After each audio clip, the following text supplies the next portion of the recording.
You think you know this man, a faceless monster in a black hood, lurking in a dungeon, thirsty for blood.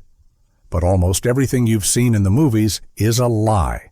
The real executioner didn't wear a hood. Everyone in town knew his face, and they loathed it. And despite his gruesome title, he spent more time cleaning sewers and collecting taxes from lepers than he ever did on a scaffold. He was a man who lived in a gold-plated cage, extraordinarily wealthy, yet legally dead to society. In this video, we are going beyond the blood and the blade. We're exploring the social leprosy of the executioner's life.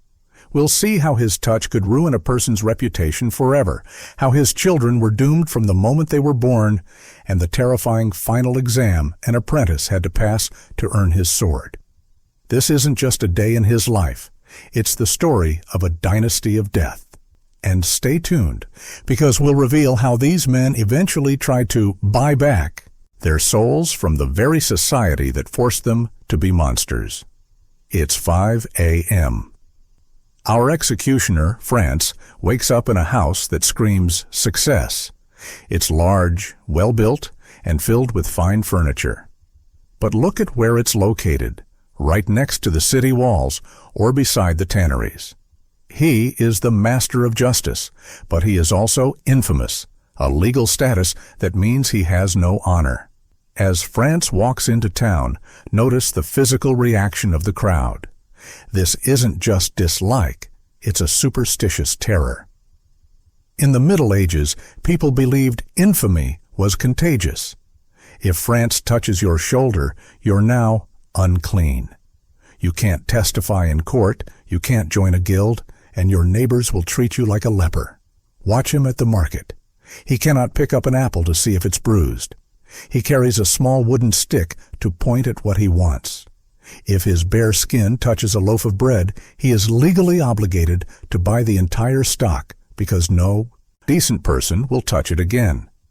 When he pays, he doesn't hand the money to the merchant. He drops it into a bowl of vinegar to disinfect the silver of its moral rot. Imagine that psychological toll. You are the man who keeps the city safe, yet you live in a bubble of absolute silence.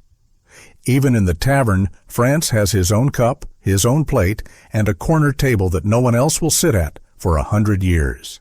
He is the ultimate VIP, the very isolated person. How do you become this man? You don't apply for it. You don't find a help wanted sign at the town square. In 99% of cases, you are born into the dynasty of death. If your father is the executioner, your fate is sealed at birth. The sons of executioners were barred from every other trade. A blacksmith wouldn't take you as an apprentice. A baker wouldn't let you touch his flour. You are the heir to the blade. The training is grueling and bizarre. At age 12, while other kids are playing, you're in the backyard with a wooden sword, practicing on cabbages and pumpkins. Your father is screaming at you about the angle of the vertebrae. By 15, you move up to the slaughterhouse. You have to be able to take the head off a calf or a pig in one clean surgical stroke. The final exam is a public decapitation. If the apprentice fails, if it takes 2 or 3 swings, the crowd doesn't just boo. They might stone the boy to death for offending the dignity of the law. Imagine the pressure on a 19-year-old boy standing on a stage, knowing that if his hand shakes even an inch, his own neighbors will murder him. This wasn't a job. It was a survival ritual. Since executions only happened a few times a year, what does France do all day? He is the master of works, which is a fancy way of saying he's the city's dirty work specialist. If a horse dies in the street and starts to rot, France is the only one unclean enough to touch it. If the city's latrines are overflowing, France manages the nightmen who shovel the waste. He is the tax collector for the social outcasts, the lepers, the wandering actors, and the prostitutes. But here is the dark irony. France was often the landlord for the town's brothels. Because honorable men couldn't be associated with dishonorable women, the executioner became the de facto manager of the city's red light district. He handled the filth, the dead, and the sinners. and he was paid a king's ransom for it. While a master mason earned a few pennies, France was pulling in gold. He was a wealthy man who could afford the best wine, the finest clothes, and the largest house. Yet he could never find a friend to share any of it with. Around midday, the back door of France's house starts swinging open. This is the secret history Hollywood hates. The executioner was the most skilled surgeon of the Middle Ages.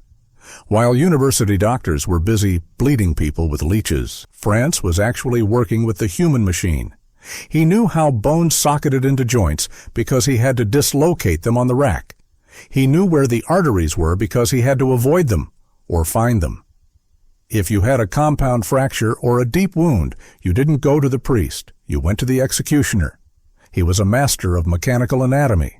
He set bones, treated cancers, and performed surgeries that holy doctors wouldn't touch. And then there was the apothecary of the dead. France sold hangman's grease, human fat, to treat arthritis. He sold shards of the gallows rope as charms against epilepsy. He even sold the hand of glory, the dried hand of a thief, which criminals believed could pick any lock. He was a merchant of the macabre, turning his unclean victims into a pharmacy of the bizarre.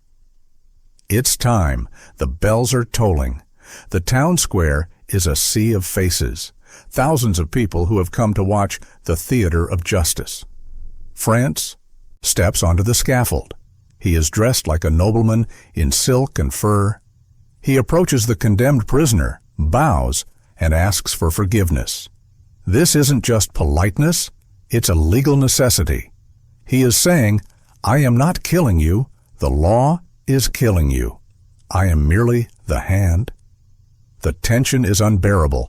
France is using an executioner's sword, a heavy, flat-tipped blade designed for one thing, the horizontal stroke. He doesn't use an axe. That's for butchers. The sword is for clean justice. But remember the three swings rule. In many Germanic cities, if the executioner failed to remove the head in 3 tries, the prisoner was often pardoned by the crowd as a sign of God's mercy. But that mercy didn't extend to France. A botched execution was seen as a sign of a wicked executioner. The crowd would storm the stage.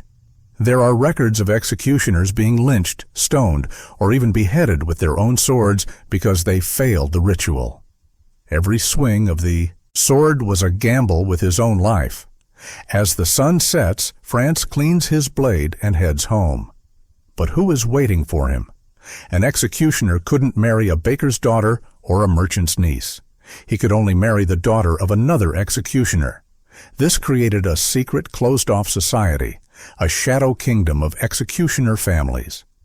They traveled in circles, married their cousins, and formed a bond of shared trauma.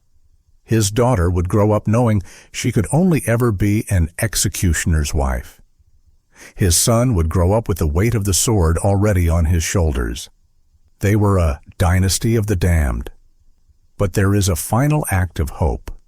Some executioners, like the famous Franz Schmidt of Nuremberg, spent their entire lives trying to buy back their family's honor.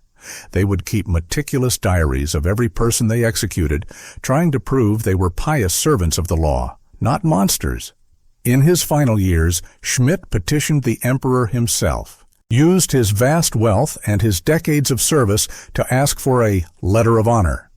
He wanted his children to be made clean, to be allowed to live, work, and marry like normal human beings.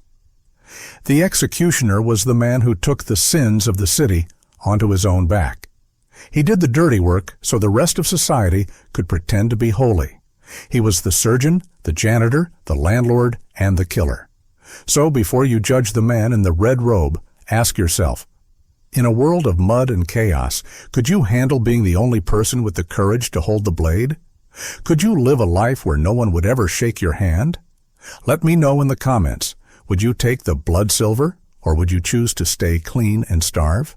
And for the love of your own neck, hit that subscribe button and like this video. Stay curious, stay clean, and join us again on Uncovered History Files. We'll see you in the next one.